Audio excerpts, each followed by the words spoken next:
Pai do Senhor a todos, que todos estejam na graça de Deus, amém? Irmãos, eu ando tendo um probleminha no meu celular e talvez vocês estejam até observando que tem dias que eu não tô conseguindo gravar, tá? Mas hoje eu vou dar continuidade aqui à nossa leitura bíblica, né? Que nós temos que insistir, né? Na palavra de Deus, porque o inimigo faz de tudo para nos impedir de falar sobre Deus, mas que nós não paramos no meio do caminho, certo? Nós vamos entrar aqui hoje, irmãos, no livro de Neemias, né? Nós paramos aqui no capítulo 4. Hoje nós estamos indo para o capítulo 5, que fala sobre a opressão. A opressão que foi feito contra Neemias, né? Pelo fato dele ter lutado para reconstruir, né? A cidade de Jerusalém. E ele edificou os muros, ele com certeza ele venceu, porque Deus estava no meio dessa obra, amém? Então foi grande o clamor do povo e de suas mulheres contra os judeus, seus irmãos. Pois havia quem dizia, nós, com nossos filhos e nossas filhas, somos muitos. Havemos, portanto, de tomar trigo para que possamos comer e viver. E havia também quem dizia, temos que hipotecar os nossos campos e as nossas vinhas e as nossas casas para comprarmos trigo nesta fome. E havia quem dizia também, tomamos emprestado dinheiro, até para o tributo do rei, sobre as nossas terras e nossas vinhas. E agora, pois, a nossa carne é como a carne dos nossos irmãos, e os nossos filhos como os seus filhos. E eis que nós sujeitamos nossos filhos e nossas filhas à servidão. E algumas de nossas filhas estão tão sujeitas que não estão resgatadas e no poder de nossas mãos, porque nossas terras e as nossas vinhas são de outros. Irmãos, devido a não poderem pagar o empréstimos, os filhos e filhas deles tinham que pagar as dívidas através do trabalho prestado às pessoas, às quais o dinheiro era devido, como já foi dito. Num certo sentido, isto era uma forma de escravidão, irmãos. Por isso, aqueles homens estavam chamando Neemias para que o ajudasse. É abolido o pagamento de juros. E muito me indignei quando ouvi o seu clamor e essas palavras. Meditei, então, no meu coração para comigo mesmo. E repreendi os nobres e os magistrados, e lhe disse, tomai cada um usura de vossos irmãos, e contra eles convoquei uma grande assembleia. E disse a eles, nós resgatamos nossos irmãos judeus que tinham sido vendidos nas nações conforme posses que tínhamos, e vos vendereis vossos irmãos outra vez, ou não souberam o que responder. E disse ainda, o que fazeis vós? Não é bom, não andareis, porventura no temor do nosso Deus, por causa do opróbrio das nações dos nossos inimigos? Também eu e meus irmãos e meus servos emprestamos-lhes os juros. Tinha dinheiro, trigo, deixemos, pois, esta usura. Eu vos rogo que lhes devolvais hoje as suas terras, suas vinhas e seus olivais e as suas casas, e a 100ª parte do dinheiro do trigo, do vinho e do azeite, que nós tendes exigidos deles. E disseram então, devolveremos e nada lhes mandaremos. Faremos assim como tu dizes. Então convoquei os sacerdotes e os fiz jurar que fariam conforme o que foi dito. E além disso, sacudi as minhas vestes e disse, assim sacuda Deus da sua casa e do seu trabalho todo o homem que não cumprir esta palavra, e assim seja sacudido e vazio. E disse toda a congregação, amém, e louvaram ao Senhor, e o povo fez conforme toda esta palavra. E os nobres obedeceram. O desinteresse próprio e a liderança de Neemias. Também desde o dia em que o rei me ordenou que fosse governador deles na terra de Judá, desde o ano 20 do rei Artaxerxes até o ano 32, 12 anos, nem eu, nem o ano 30, nem os meus irmãos comemos o pão do governador. Irmãos, aqui diz, eu e os que servem sob o comando no âmbito do juízo, do governo, não fixamos um imposto sobre vós, para a nossa manutenção, embora tivéssemos o direito de fazê-lo. Em outras palavras, o que Neemias pediu que os tais nobres fizessem era mesmo que mesmo já fizera e estava fazendo. No entanto, os primeiros governadores que foram antes de mim sobrecarregaram o povo e tiraram deles pão e vinho, e além disso 40 ciclos de prata. E os seus criados dominaram sobre o povo, mas eu não fiz assim por causa do temor de Deus. E também na obra deste muro continuei com a minha parte, reconstruí o muro e não compramos nenhuma herança. E todos os meus servos juntos ali estavam na obra. Além disso, 150 homens judeus e magistrados e os que vinham e nós das nações que estão em nossos contornos estavam à minha mesa. E para cada dia o que preparava era um boi, 6 ovelhas escolhidas e aves. Também me foram preparadas a cada 10 dias, espécies de vinho, tudo de abundância. Com tudo isto, nunca exigi o pão do governador, porque a servidão deste povo era grande. Lembra-te de mim, para bem, ó meu Deus, e tudo que tenho é este povo.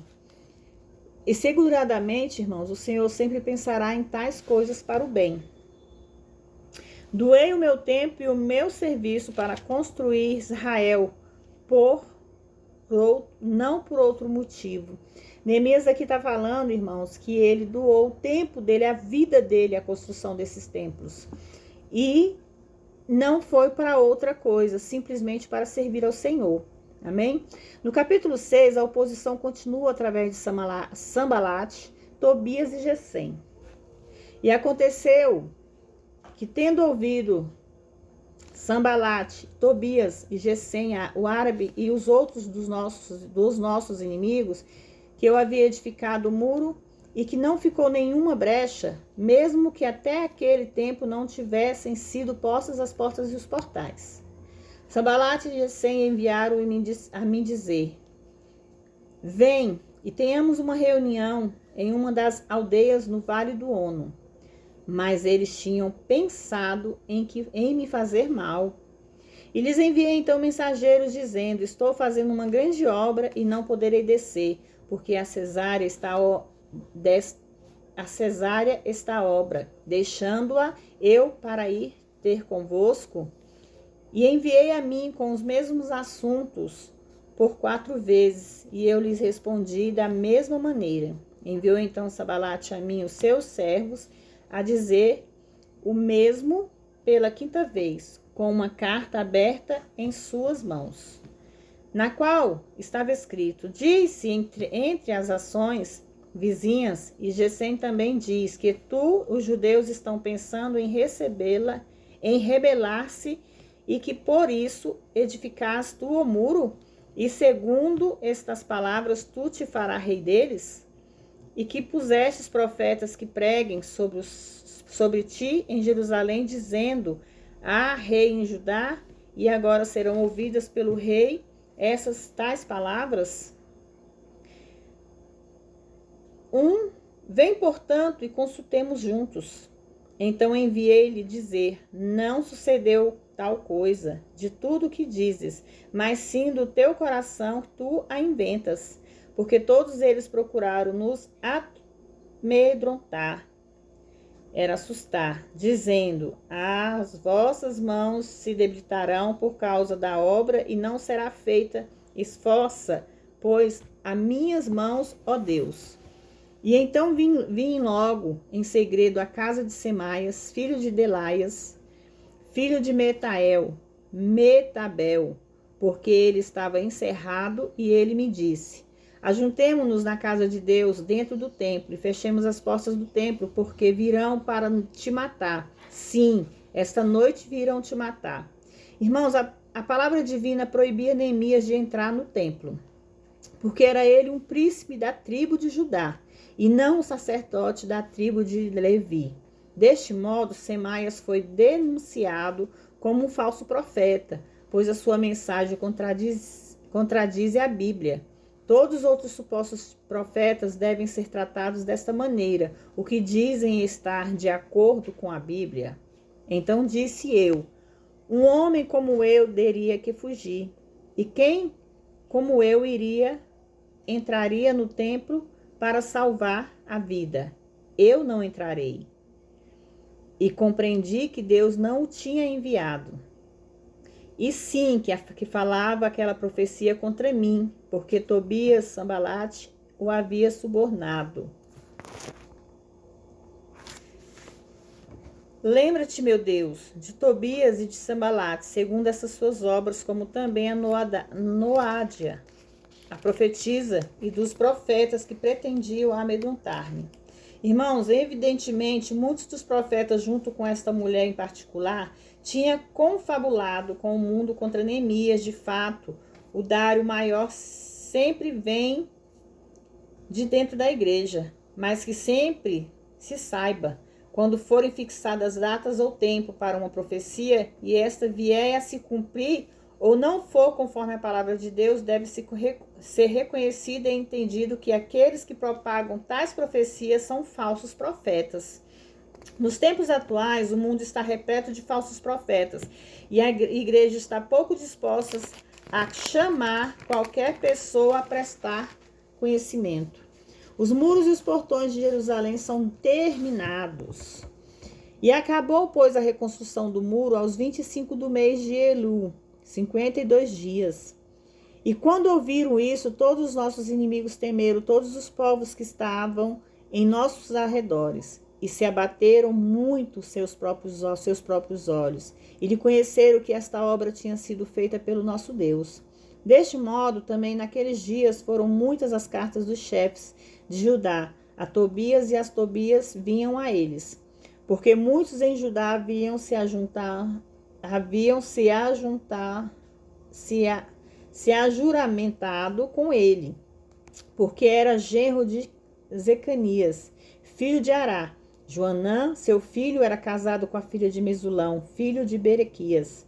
E também contaram diante de mim as boas obras deles e referiam a ele as minhas palavras, e Tobias escrevia cartas para me atemorizar.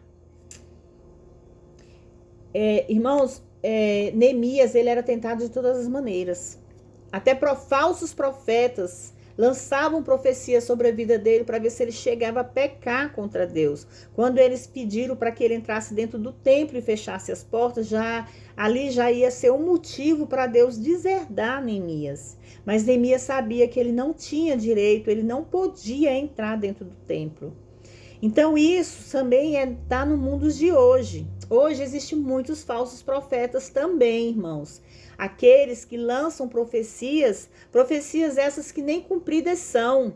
Profecias que muitas vezes vêm da boca deles e não do coração de Deus. Porque quando a profecia vem de Deus, ali é confirmado, tem a confirmação que Deus está enviando aquela profecia aos irmãos.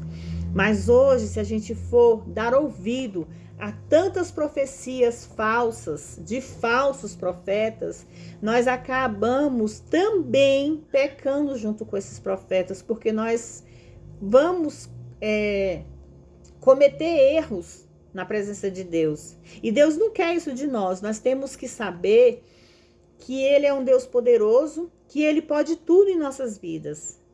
E tudo em nossas vidas acontece no tempo dele. Indeterminante do que seja, tudo só vem em nossas vidas quando Deus permite. Porque Deus, ele é um Deus que abre portas e que fecha portas. Deus é um Deus que lança profecias e é cumprida profecias. Porque a porta que Deus abre, homem nenhum fecha. E a porta que Deus fecha, homem nenhum abre. Então nós temos que entender que quando vem uma profecia sobre nossas vidas, nós temos que buscar sabedoria e discernimento a Deus para saber se realmente aquela profecia veio de Deus. Porque só Deus sabe todas as coisas. E só Deus nos conhece desde o mais profundo ao mais raso. Amém? Vamos me acompanhar, irmãos. Eu vou deixar nesses 2 capítulos, né? Para nós meditarmos nesses 2 versículos bíblicos, né? que foi o 5 e o 6. E eu vou ler o Salmo 91 para vocês. Vocês podem me acompanhar, tá? Nesse salmo, para que nós possamos ser abençoados através do Salmo 91, para que Deus venha trazer refrigério sobre nossas vidas, sobre nossas casas, que Deus possa enviar para vocês o que vocês necessitam, o que vocês precisam, porque Deus conhece as necessidades de vocês. Irmãos, eu não sei a necessidade de cada um de vocês, mas eu sei que o Deus que eu sirvo, esse Deus que está falando com vocês, conhece a vida de vocês. Conhece o seu passado, o seu presente, conhece o seu futuro. Só Ele é capaz de nos trazer a resposta necessária que nós necessitamos, amém? Aquele que habita no esconderijo do Altíssimo, a sombra do Onipotente descansará. Direi ao Senhor, Ele é meu refúgio, minha fortaleza, e nele confiarei. Porque Ele te livrará do laço do passarinheiro e da peste destruidora. Cobrir-te-ás com suas penas e debaixo das tuas asas estarás seguro. A sua verdade sempre será o nosso escudo e o nosso broquel. Não temerás o terror noturno, nem seta que voe de dia, nem pestilência que ande na escuridão, nem mortandade que assole ao meio-dia. Cairão 1000 ao teu lado, 10.000 à tua direita, mas tu não serás atingido. Somente com os teus olhos olharás e verás a recompensa dos ímpios. Porque tu, ó Senhor, és o meu refúgio, do Altíssimo fizeste a tua habitação. Não te sucederá mal algum, nem praga alguma chegará à tua casa. Porque aos seus anjos dará ordem a teu respeito para te guardar em todos os teus caminhos. Nas suas mãos eles te levarão, para que não tropece em pedra. Pisarás o leão e a áspide, calcarás os pés do filho o leão e a serpente. Porquanto a mim tem encarecidamente me amado, também o livrarei e o poloei em um alto retiro, porque conheceu o meu nome. Ele me invocará e eu lhe responderei. Com ele estarei na angústia, dela o livrarei e o glorificarei. Saciá-lo-ei com longa vida e lhe mostrarei a minha salvação. Amém? Senhor, meu Deus e meu Pai, nesse momento eu entro na sua presença, Pai querido, Pai amado, apresentando a cada vida, Senhor, meu Deus, que aqui se encontra, que o Senhor possa, Senhor, meu Deus, trazer refrigério na vida dos teus filhos, na vida dos seus pequeninos. Senhor, meu Deus e meu Pai, prospere na vida dos teus filhos, Pai. Prospere na minha vida. Nesse momento, Senhor, meu Deus, eu venho apresentar a minha vida, a vida dos meus filhos e familiares. Eu venho pedir perdão, Pai, por todos os atos que eu possa ter cometido que não tenha te agradado. Eu venho pedir perdão, Senhor, meu Deus, por minhas palavras, até mesmo pelos meus pensamentos. Senhor, meu Deus, eu venho te agradecer pelo dia de hoje, eu venho te agradecer pela paz, pela saúde, pelo teto, pelo alimento. Agradecer, Pai, que todos os dias, por mais desesperado que nós ficamos, Senhor, meu Deus, nós temos que entender que o Senhor é a nossa provisão, o Senhor é a nossa resposta. Quantas e quantas vezes, Senhor, meu Deus, eu acordo pela manhã preocupado com o dia de hoje. Mas o Senhor vem, Senhor, meu Deus, trazendo refrigério e traz resposta, Senhor, necessária que nós necessitamos. Assim, Pai, eu te agradeço por tudo que o Senhor tem feito em minha vida e na vida dos meus filhos. E te peço, Pai querido, que o Senhor possa fazer tudo com os seus filhos e filhas, Pai. Eu apresento, Pai, cada vida que aqui se encontra. Eu apresento, Senhor, meu Deus, as necessidades, as provisões e as petições dos seus filhos, Pai, que eles possam aprender a te buscar, a te glorificar e te honrar. Senhor, meu Deus, vai entrando com providência na vida deles, na casa deles. Vai abrindo portas, Senhor, meu Deus, onde houver portas fechadas, porque nós sabemos que o Senhor é um Deus que abre portas e ninguém fecha, o Senhor é um Deus que fecha a porta e ninguém abre. É o Senhor que traz provisão, é o Senhor que mantém a palavra firme sobre seus filhos, Pai. Senhor, meu Deus, nós sabemos que é através da nossa fé, da nossa crença, que nós conseguiremos, Senhor, conquistar a vitória. E para que nós possamos conquistar a vitória, nós temos que acreditar nesse Deus. Esse Deus que está presente em nossas vidas. Pai querido, Pai amado, vai visitando os hospitais, os orfanatos, os asilos, os manicômios. Vai visitando as casas de recuperações, os presídios. Visita, Senhor, meu Deus, os leitos nas UTIs, visita, Senhor, meu Deus, aqueles que necessitam, Senhor, meu Deus, da saúde, aqueles que necessitam de uma bênção financeira, de uma bênção familiar, de uma bênção, Senhor, meu Deus, na sua saúde, de uma bênção, Senhor, meu Deus, no seu trabalho, Pai. Ô Senhor meu Deus, guarda a vida dos teus filhos, como o Senhor guarda a minha todos os dias, Pai, porque eu creio nesse Deus que eu sirvo, assim como o Senhor faz na minha vida, eu sei que o Senhor faz na vida de cada irmão e irmã que aqui se encontra, Pai, e que acredita, Senhor meu Deus, na sua palavra. Pai, obrigado por sua proteção. Obrigada, Senhor meu Deus, por cuidar dos meus filhos, por livrar o Senhor Jesus do leito da morte, por livrá-lo, Senhor meu Deus, do laço do passarinheiro, da peste perniciosa. Obrigada, Pai, por nos livrar todos os dias, Senhor meu Deus. Livramentos esses que muitas vezes nós nem enxergamos, Pai, mas nós sabemos que o Senhor está cuidando de nós, Pai. Oh, Deus maravilhoso, que através dessa leitura bíblica, Pai, os seus filhos possam ser abençoados, que através de cada palavra aqui lançada, Senhor meu Deus, através da minha boca, Pai, que seja o Senhor, meu Deus, falando com teus filhos e filhas, Pai. Que eu não venha, Senhor, meu Deus, falar nada que não venha de ti. Que eu não venha aumentar e nem diminuir, Pai. Em nome de Jesus. Ora comigo, irmãos. Pai nosso que estais no céu, santificado seja o teu nome. Venha a nós o vosso reino, seja feita a tua vontade, assim na terra como nos céus. O pão nosso de cada dia nos dai hoje, perdoai as nossas dívidas, assim como nós perdoamos aos nossos devedores. Não nos deixes cair em tentação, mas livra-nos do mal, porque teu é o reino, o poder, a honra e a glória, hoje, amanhã e para todos sempre. Todos dizem amém. Graças a Deus. Que Deus possa abençoar a vida de vocês, irmãos, como Ele abençoa a minha vida todos os dias. Muitas vezes nós acordamos preocupados, ansiosos, mas Deus manda lhe dizer: joga essa ansiedade por terra. Joga essas preocupações por terra, porque Ele é o seu Deus e Ele pode tudo na vida de vocês. Amém? Somente creia. Fiquem todos na paz do Senhor.